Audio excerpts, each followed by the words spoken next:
Pinagtulungang bugbugin ng isang grupo ang isang lalaking minor de edad sa Iloilo. Nahuli ka ang panggugulpi na posibleng nag-ugat umano sa pakikipag-break ng biktima sa kanyang dating kasintahan. Nakatutok si Kim Salinas ng GMA Regional TV.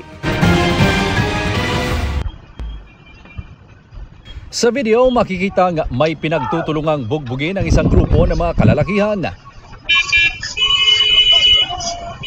Ang lalaking binubugbog, ilang beses natumba. Nahinto lang ang grupo nang may mga umawat na.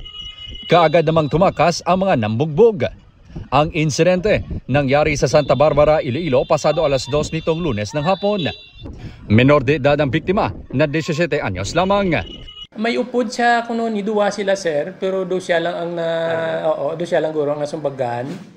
Sinikap ng news team na makuhanan ng panig ang biktima, ngunit hiniling ng ina nito na hindi na muna sila magpalabas ng pahayag. Pero ipinakita niya ang mga larawan ng gasgas na natamo ng anak dahil sa insidente. Isinailalim na ang biktima sa medical examination.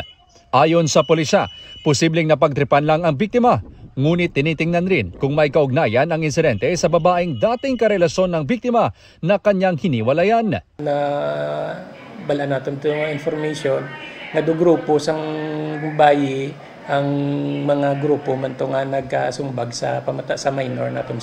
Hindi ito ang unang insidente ng gulo sa naturang lugar. Noong Mayo ngayong taon, isa ring minor de edad ang sinuntok habang tumatawid sa pedestrian lane. Ayon kay Captain Senieres, may pulis ring naka-assign upang magbantay sa lugar, ngunit may pinuntahan ito nang mangyari ang insidente. Plano ng Santa Barbara Police na mas paigtingin pa ang police visibility sa lugar. Mula sa GMA Regional TV at GMA Integrated News, Kim Salinas, nakatutok 24 oras.